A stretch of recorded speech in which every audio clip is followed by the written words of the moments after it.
David with EV World News. We're talking about electric vehicles, green energy, and the stock markets. And I'm back today on an almost end of the year edition with our founder and chief editor, Bill Moore. How's it going, Bill? Hey, it is going wonderful. Thank you. Yeah, we got tomorrow will be the last day of the year. So it'll be another big year in for Yeah, I EV guess it World. will be, won't it? Yeah, today's the 30th. Wow. Where's time going?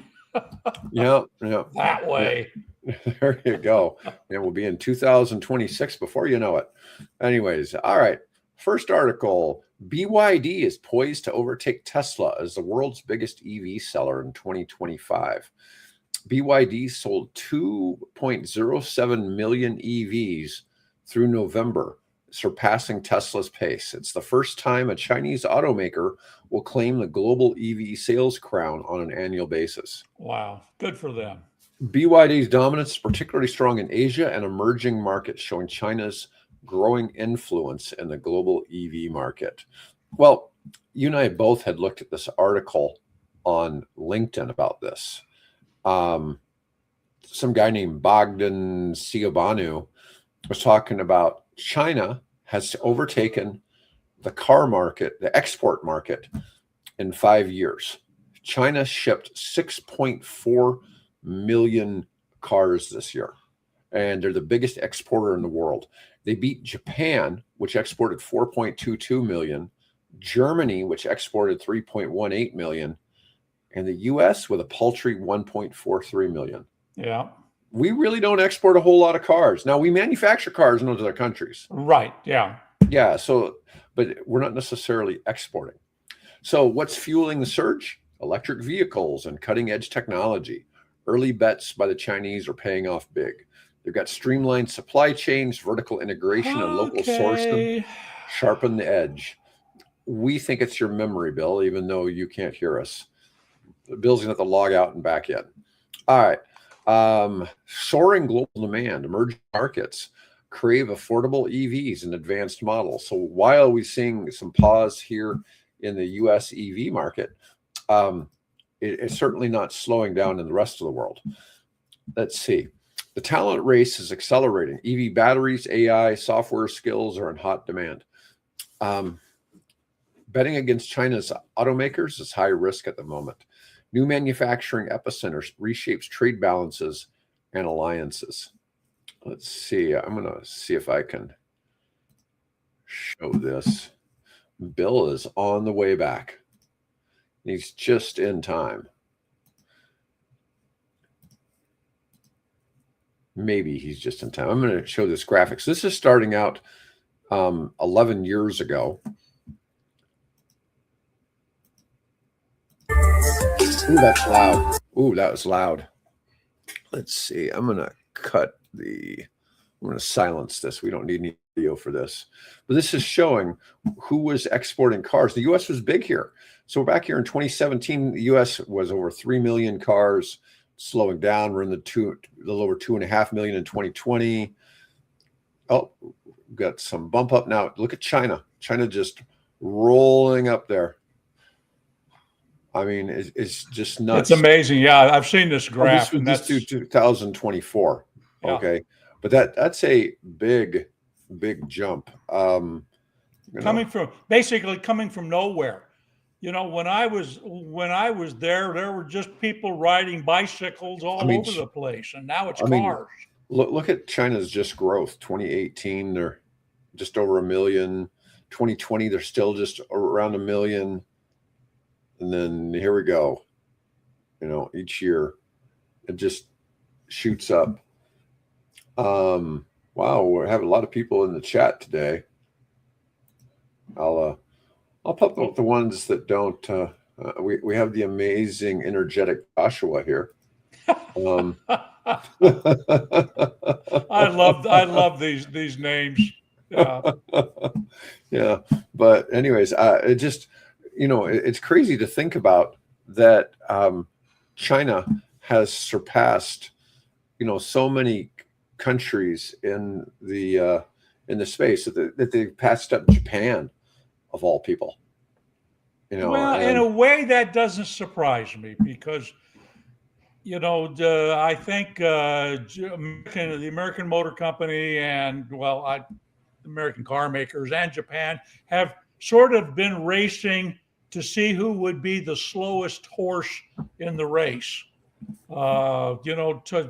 They had an early lead with the hybrids, and then they just sort of, we'll just kind of, stick with that, and we'll toy with hydrogen.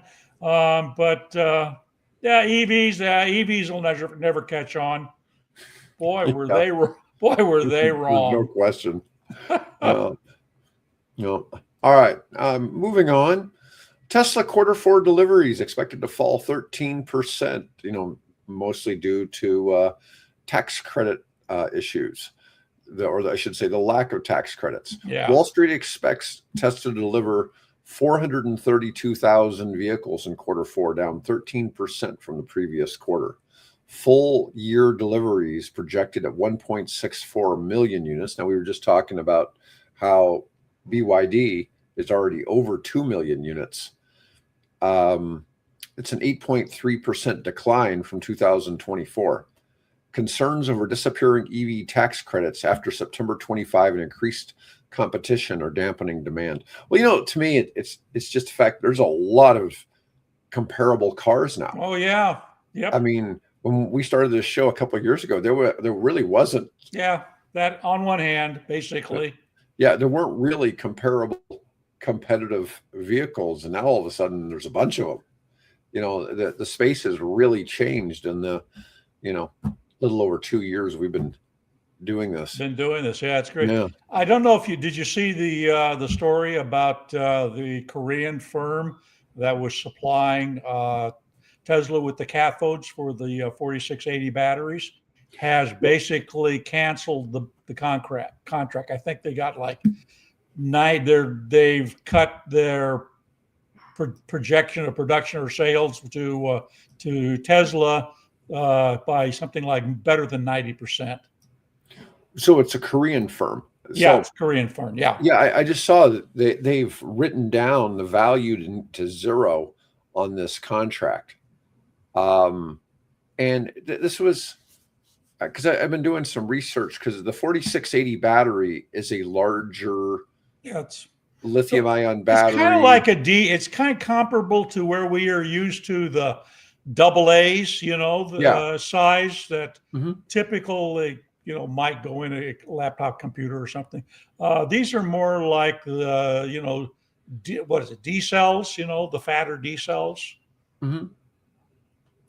Yeah, and part of the goal here was to enable cheaper batteries to make cheaper EVs, and all of a sudden this has died. And apparently that was the cell that was being manufactured pretty much exclusively for the Cybertruck. Okay. And that's sort of what it says.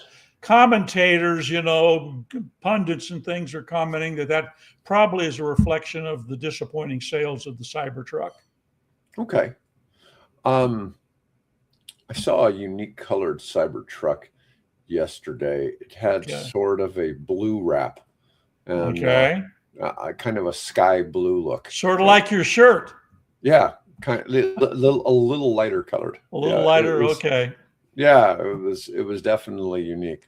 Well, part of the reason for that is of course people like color and like variety and things, but also from what I've been hearing is that trying to keep that stainless steel looking clean is a full-time job. And how many people, I wash my car maybe 2-3 times a year, run it through a car wash or something. I don't have the time or the energy to, polish an entire truck of stainless steel. So if I would buy one, that's sure what I would be doing. Is wrapping it. Wrap it. Yeah, I won't do it, but that's what I would do. Yeah, you need to get one of the ones they gave to Trump that had his picture on it. No. It will never happen. Oh, anyways, I admit I suffer from Trump derangement syndrome. Well, You won't get a lot of flack for that on this channel. You know. Anyways, all right. This is kind of obvious, but the big three automakers have backed away from EVs in 2025. Ford, GM, and Stellantis have all scaled back their aggressive EV commitments in 2025. The European Union scrapped its 2025 EV mandate, providing relief to German automakers. Political headwinds and slower than expected consumer adoption drove the retreat. I think the problem is your traditional automakers are all expected to make traditional autos. And it seems that people buying EVs like going to companies that came out to build EVs. Yep. And it's causing a real problem because when the big automakers, when the big three keep suffering, and you got to give GM the most credit. GM's really come out with a nice line, a lot of options to buy in that space, but also a lot of people who want to buy an EV, they're not really thinking General Motors. No, I mean, mind share pretty well still belongs to Tesla. It just they captured it, they held it. Musk and SpaceX and buying, Twitter, X, whatever, all these things that he's kind of been doing to hold on to mind share. So when you think of you think of an electric car, what do you think of? Well, maybe you might think of a Mustang, but almost inevitably you're going to think of a Tesla. Yeah. Yep. Let's see. Yeah. So it's not surprising that some of the big automakers are having issues in this space. All right. Now, I caught my AI hallucinating today. Okay. Grid battery storage crushed its 2025 goal.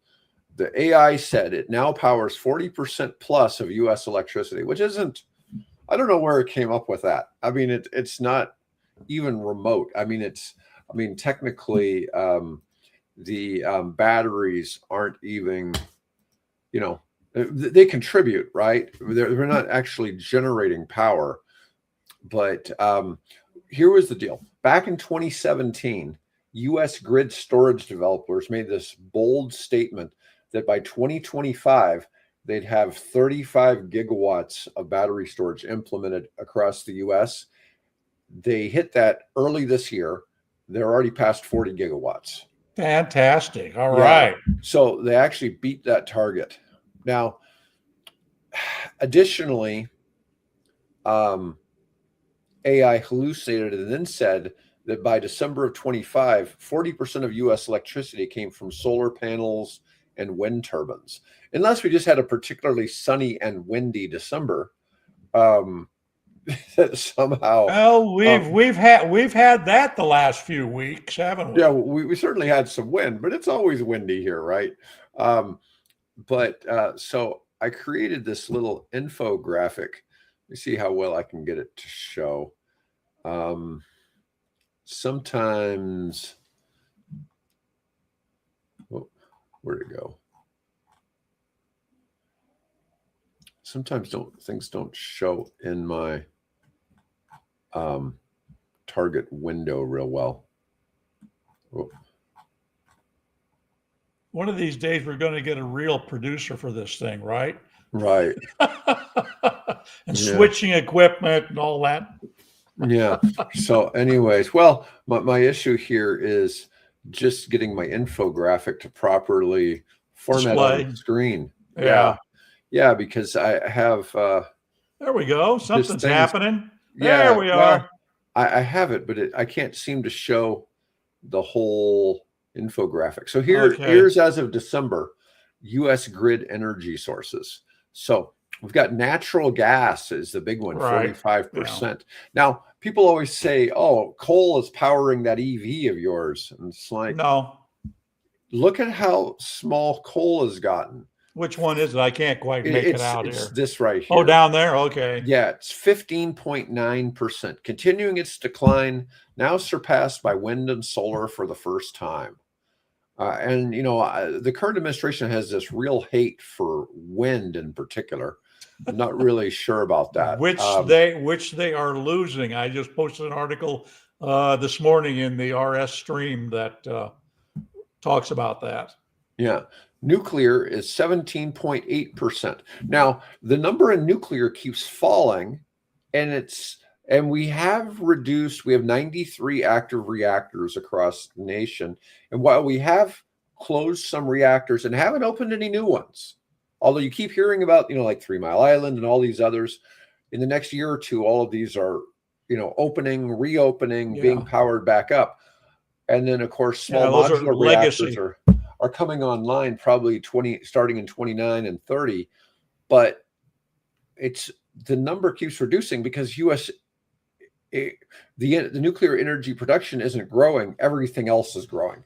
All the other energy producers are growing. I think probably hydro probably is not growing that much, though. I think it's most of what's growing is either natural gas replacing coal power and then renewables. Yeah. So we're kind of really going in the right direction here, aren't we? Yeah. So solar is at 9.9%, which is growing 27% year over year. Great. The fastest growing electricity source in America. Wind is 7%. Combined with solar, we're at 17%, overtaking coal as renewables accelerate. Hydro is at 5.4%. Yeah. Our combined renewables, wind, solar, and hydro, and you would probably throw battery storage in with these because usually since wind and solar are intermittent power supplies, they're not base load like these other sources. You need the batteries basically to make them base load. Now, hydroelectric is base load. Yeah. Because hydroelectric pretty much runs all the time, but you got to combine 26% of the grid there. You mix that in with nuclear, you're at 44%, and you're starting to get fairly, much cleaner grid. Yep. But we got natural gas at 45, nuclear at 17, coal at 15, solar at 10, wind at 7, hydro at 5.4. And then we have other renewables. That would be waste to energy and some other things at 0.4%. Yeah, interestingly, you don't see oil in there, do you? Well, I mean, it's natural gas. Well, no. Natural gas is not oil. I'm talking about like fuel oil, right? Mm-hmm. We just don't burn it to make power in this country anymore. Oh, no, that's true. That's true. Yeah, because if you go to a lot of island countries, they're burning diesel and bunker fuel. Yeah. And that's just not a thing here in the U.S. Yeah. So our grid keeps getting cleaner and cleaner. And I don't understand why my AI thought that 40% of electricity was coming from batteries. That one really kind of threw me off. But it just goes to show you kind of have to sometimes keep AI in check and verify what it's doing. Yeah. It'll go off on a tangent sometimes. So, and what I do with AI is I use it to help me come up with the topics we're going to discuss for the day. Right. So that's because I want to see, I'm trying to get a pulse for what the most talked about things that are going on currently in the energy space. All right. Now, Texas Power Grid getting a major battery storage boost for the winter of 26. So ERCOT, which basically kind of manages all the different independent Texas and energy companies. If you live in one of the 49 states that's not Texas, you pretty much, you have a local monopoly that controls your electricity. Texas is what's called deregulated. Well, you got like 100 energy companies selling power. Yeah. Now the difference we have to add that is that those monopolies are generally public controlled in some fashion. Generally, yes. Yeah. They here in Nebraska we have a utility commission that basically sets rates and says what can be built and what can't be built and where and those kinds of things. So monopoly, you tend to think of, the Carnegies and these guys that were in the robber baron era, right? There you go. That Teddy Roosevelt busted, interestingly. So there is some public input into those and I guess I assume that Texas, I think, is kind of strange because their stuff is sort of controlled by the Railroad Commission. I've Uh, heard stuff about that yeah, I've never not understood. yeah, well, I think it comes from the Railroad Commission got involved because you had to move the crude oil that was coming out of those fields, in the in East Texas and then out, in West Texas and things. That all had to be before we were building pipelines. That all had to be shipped by, train car, tank cars, and so that's, I think, how the Railroad Commission on there got involved. Now, people, listeners, please, jump in and if you know a little bit more about that. I'm just kind of going off of memory and what I've heard. So there is some, and then with the commission, I don't know. It's Texas. How much of that is controlled by those oil barons as opposed to, the Texas legislature? That's maybe an open question, though. Yeah. I don't completely get it, but you've got a lot of choices for who to buy your power from in Texas. So the idea is that you get energy cheaper in Texas from this. In effect, it really doesn't. They're still not cheaper than Nebraska. No. So but they are cheaper than most states. Okay. I was going to I don't know. I was going to comment here briefly. We just had a meeting, I think it was last week, where the local power company is being asked to stop using coal at our North Omaha power plant, which I toured when I was a kid in school. So it's been around a long time, and they want to, switch it over to either put it out of commission or to, switch it over to natural gas or something like that. And our friend Jigger Shaw got on the phone in a conference call with the local, boards and things, and urged them to, stop doing the coal. But and we have a lot of directors who are public citizens who are on the board who are also advocating for that. They still haven't done it yet, but I'd like to at least reach out and say, Jigger, if you're listening, thank you for jumping in and helping. We appreciate it. Yeah. Well, how much sway does he have now? Well, yeah, he doesn't have the billions that he once had. No. at his fingertips, so to speak. Right. Yeah. No, but it's still great that he jumped in and helped. But but the Texas thing, it's interesting because they got all these battery storage projects coming online there, and it's basically because they had that problem. What was that? Was that 21 when they had that winter issue where even the nuclear froze up? Yeah, and the people's pipes burst, and I guess there were some fatalities. People froze to death, unfortunately, and so they had huge problem, and they've been able to sort of, I guess, stagger through. But yeah, they definitely, they've got lots of renewables down there. You drive, west on what is the Highway 10 or whatever, or Interstate 10. There's wind turbines, from Waco west. Yeah. What's funny is that Texas, for the fact that, you think about oil and all that, and we were talking about natural gas, for heat, they use electricity for heat.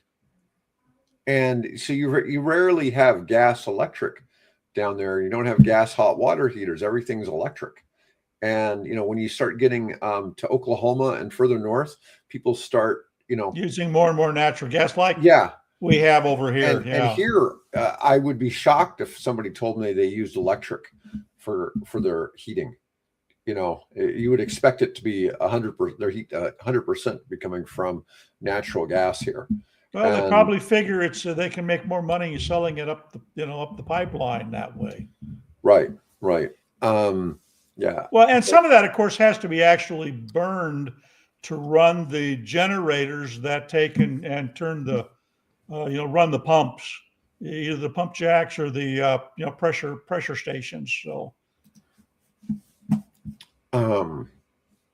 Well, anyways, yeah. So it's kind of interesting to see, the whole thing here with that coal plant. It's like, well, they need to close it, right? But they've also got to have the power to shut it down. And we've Yep. got this problem in that, Mike and I have been discussing another location here that needs significant, here in Nebraska, that needs significant energy.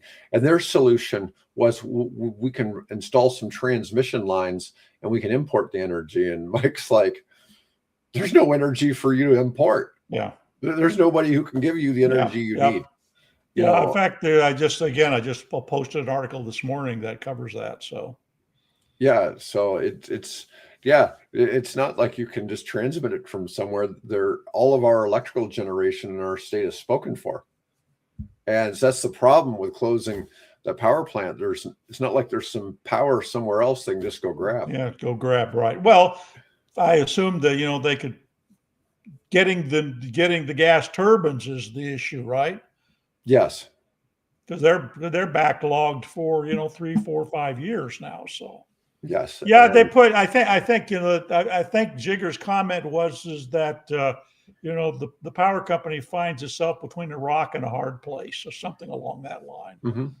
They know they need to get rid of it, but we know I want my lights on here, right? Right. And I want my computers to run and things. And then we've got these, data centers out here that are going up and consuming more power.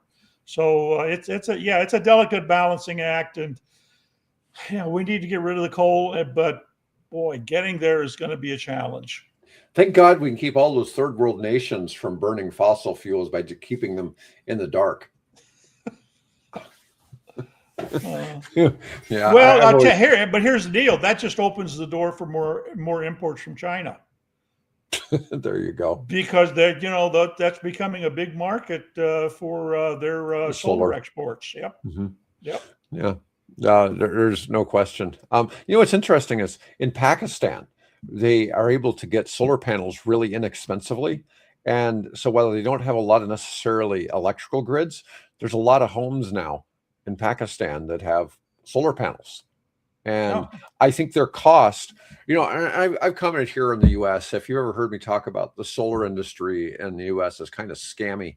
Your total cost typically to install solar is about 1/5 of what the sales company sells it to you for. So they have an 80% gross profit margin.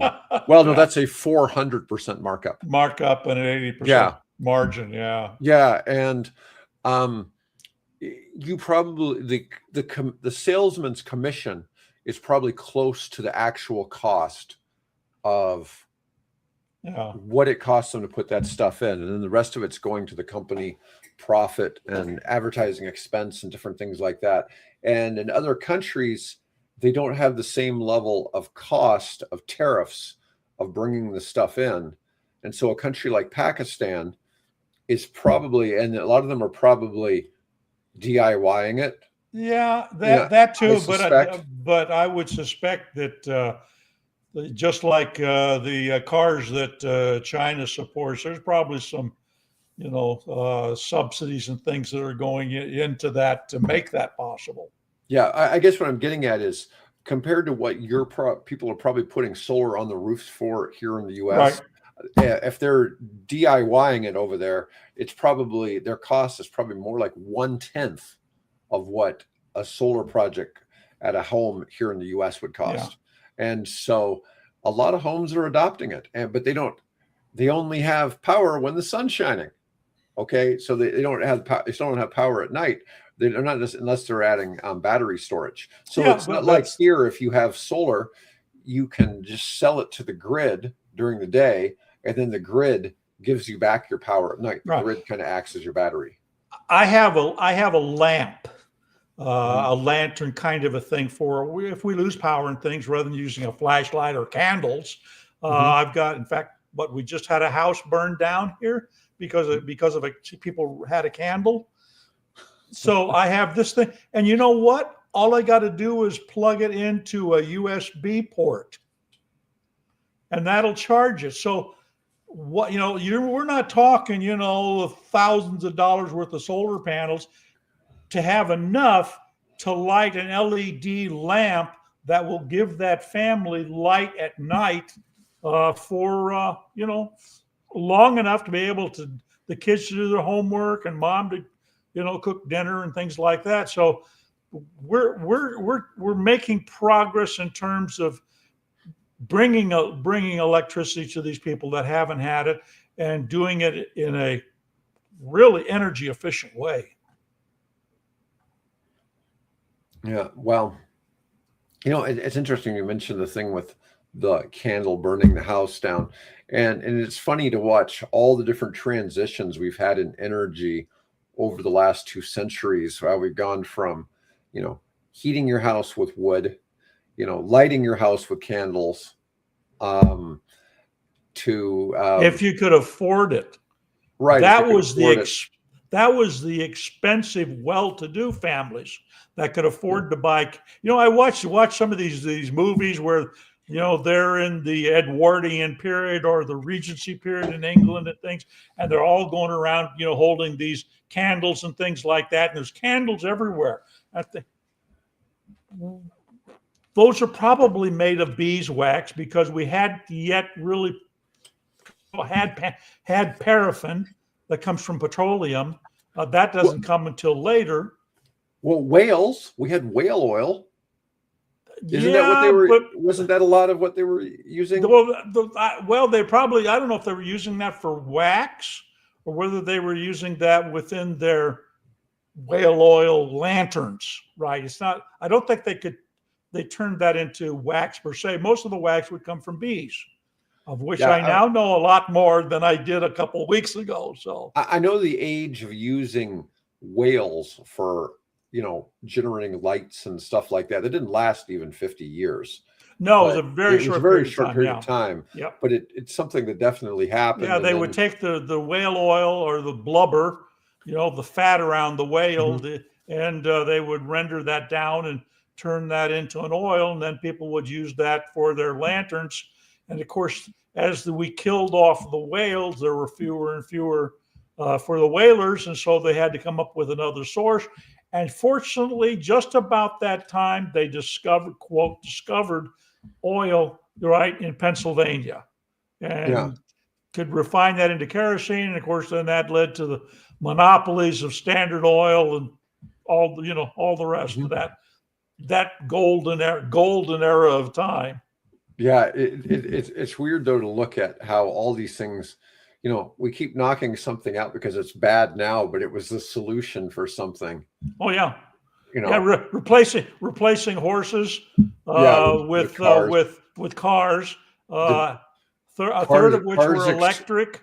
Cars excrete less horse crap. Less horse crap, right? And then you had, of course, that went to full gasoline, thanks to Kettering and the electric starter, right? And then of course now we've finally, after a century, begun the transition over to something way cleaner, right? So, yeah. All right. So we talked about wireless EV charging occasionally in the intention of maybe charging in parking spaces, other things. But Indiana and Florida are starting to embed chargers into roadways. And this is a potential game changer for highway EV charging infrastructure. It can eliminate range anxiety by enabling continuous power while driving. While you're driving, yeah. Yeah. I'm assuming this is supposed to be a picture. This is what the road looks like before it's paved in Indiana. It looks like something to keep your cattle from walking through. Yeah. Oh, yeah. Yeah, your cattle won't want to walk past this. But it looks like it's only just segments of the highway, right? Rather than a continuous stretch, it's like patches, and as you drive over those patches, you get a little spurt of energy. A couple of electrons? I don't know. I've wondered. It's like, how far along could well, this it wouldn't be electrons. It would be radio waves. Yeah. Well, right? And you think they probably only do one lane, right? So you just have one lane for the EVs, right? Well, we already have sort of an HOV concept. So basically, if you want to drive on this, you have to have an EV that's adaptable to that. And So think about the economics of that. Now, how would you regulate and then charge the person for driving on that particular road? I mean, they do that, like, for example, in the Seattle area, they have the HOV lane, but you've got to have a special sticker or you've got to have a special device that will, otherwise you end up getting, penalized. So there's kind of a toll road system. So how would they do that? I'm sure somebody's got to come up with a way to that could be monetized to pay for it. Yeah, that's a good question. There's something in Georgia as well. There's a 4.4-mile stretch in Georgia, and they're using some solar to power it. Sure, why not? Yeah. You don't want to do like they did in France and embed the solar in the roadway. That hasn't apparently worked out for them. But I've seen where it was in Korea and some places like that where they mount the panels along the side of the road. Mm-hmm. You've got a median there. Why not put the panels there and take the energy and put it into charging the vehicles? So yeah. Yeah. Oh, and they are basically brushless trolleys. Essentially, but we've had people on here that were experts in the wireless charging space, and they said that basically you could have about a foot gap between the road and the charging receiver, and make that work. I still keep questioning how that works out, though, if it's raining. Shouldn't make any difference. It's radio waves, right? And the car driving over it stops the rain. So I can't see where the rain would be necessarily a problem. No, I guess you only install these, Owen, when you're rebuilding the roads. You wouldn't do it initially. Let's see. Purdue celebrated a test of the new system on December 3rd, calling it the first ever in-road wireless EV charging to be demonstrated on a heavy-duty truck at highway speeds. This was in the electrified road was constructed by the Indiana Department of Transportation. It's on a quarter-mile segment of U.S. Highway 52 in West Lafayette. The electric semi was provided by Cummins. So quarter mile, traveling at 60 miles an hour means that, okay, somebody do the math for me because I'm terrible at this stuff. So how many seconds is that take that truck mile to pass over a quarter mile? 15 seconds. 14 to 15 seconds. Yeah. According to this, there was delivery of 190 kilowatts to the truck going 65 miles per hour. In 15 seconds? That seems awfully fast. I don't know. Well, again, not a physicist. Sorry, guys. Maybe that was the rate that it was discharging. Yeah, I'm guessing that would be the rate that was being, I don't know. Again. But 15 seconds is only 1/240th of an hour. So I would doubt it even sent one full kilowatt. Yeah. So my thing is it probably delivered less than an actual kilowatt of charging to the battery in that time. And that battery is probably a 300 kilowatt hour battery. Right. And that truck is pulling how many kilowatt hours to travel it at 60, let's say 60 miles an hour? I don't know. This is sort of I'm questioning the efficacy of this. You know how I feel about big trucks. We need to battery swap for them. Yep. And we've shown that technology existing on the other side of the planet. Yep. It just doesn't exist here. Cement trucks doing it. Yeah. Which is a perfect application. They're not going to drive, they're going to drive what, 30, 40, 50 miles in a day? Yeah, they're not going far. No. So that would be a perfect application for them. Let's see. The forward momentum of dynamic charging is yet another demonstration of the staying power of the vehicle electrification movement in the U.S. Despite the sharp downside in EV sales after the expiration of the $7,500 EV tax credit, activity among conventional charging station stakeholders is continuing at breakneck pace as convenience store, quick serve restaurants, and other travel-friendly retailers compete for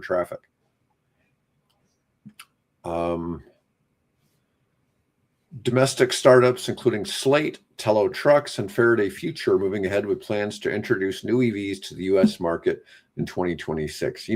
I was impressed with the Faraday vehicles that I looked at and took test rides in, Uh-huh. but damn, I don't know too many people that are going to spend $300,000 on an EV that are going to be thinking, I think I'll get a Faraday. Yeah. If I'm A going to spend lot. that, I might as well get an electric Rolls Royce. Yeah, exactly. Although, and they are coming up with one. I don't know if it's quite for sale yet, but they are working on it.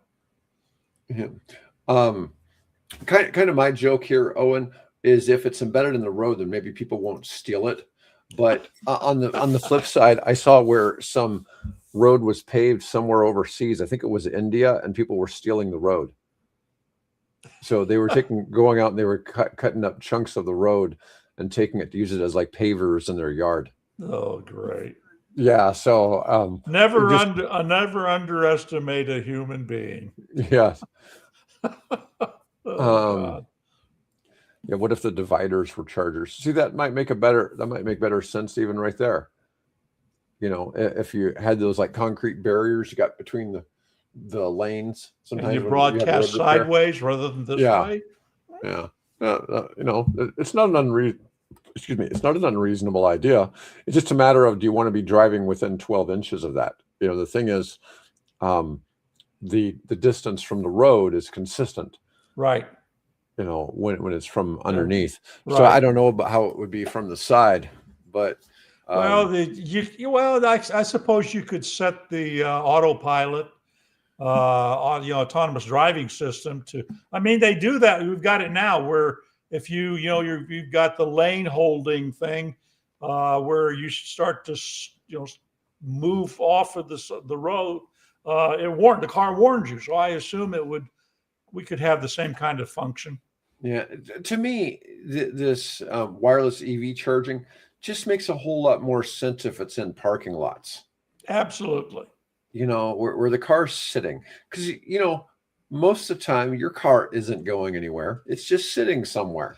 Yeah, So what is it, 23 hours out of most days? It just sits there. it just sits. Now I get it on a big rig, it's a different story, but even still, if you're putting in less than 1 kilowatt, well, so if there was a whole mile of road, let's say you put in 3 full kilowatt hours into the vehicle in that mile, but it's probably taking more than that to drive that mile. Oh yeah, they what was it? This what my car got in the winter time driving when I went down to Nebraska City was 3.7 kilowatt hours Mm-hmm. to drive. And then mine's a small, fairly streamlined, Chevrolet Bolt. That truck is probably more in the neighborhood of 1.5 kilowatt hours Yeah. to go, to travel at 60 miles an hour. I still have a hard time fathoming that it could put 3 kilowatt hours per mile into the battery. So that would be then effectively pulling in more juice than it's using going down that stretch of road. I still, the economics of building that road just sound terrible to me. Yeah. And even still, then if you have a mile of vehicles in that lane, okay, and let's say over the course of a mile you have 10 vehicles, then you've got to be pushing a fair amount of juice per minute to be giving anybody kilowatts, at that rate. Because it was talking about 190 kilowatts. Yeah. We need to get one of those guys that's doing that in Indiana at Purdue to come in here and explain all this to us. That would be nice.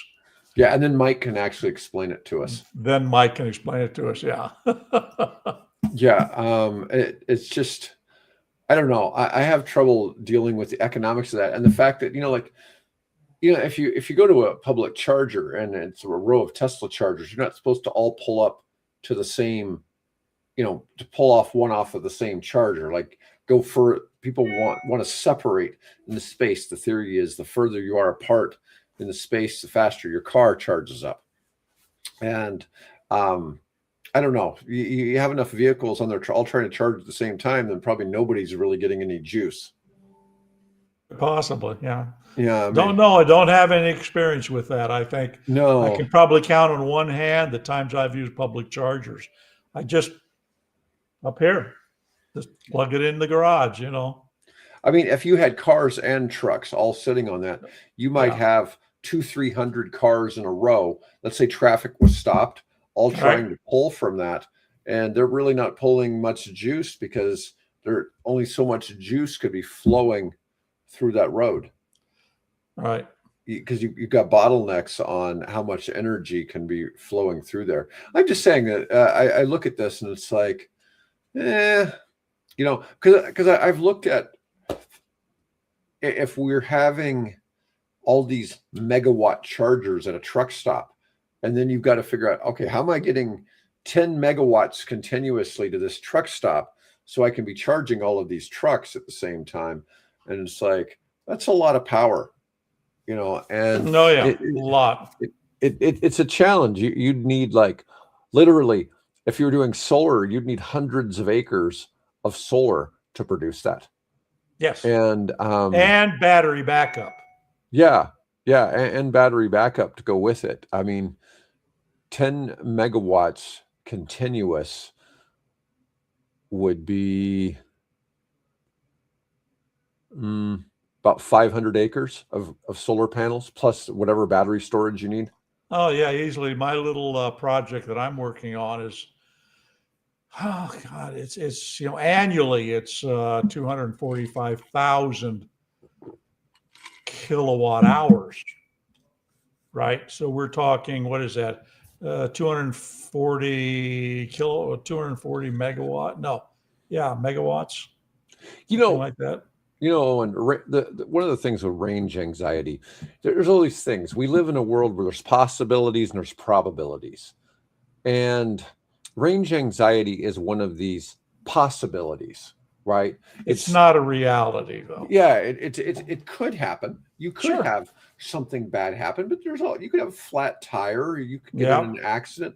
There's all these things that could go wrong when you're driving. And you simply learn. I don't refer to it as range anxiety. I refer to it as power. Oh, what's the term I came up with once? Just better understanding of how your power is used and where it's going. Yeah, or better planning. Yeah. Maybe it requires you to plan a little bit better. And we've got. Go ahead.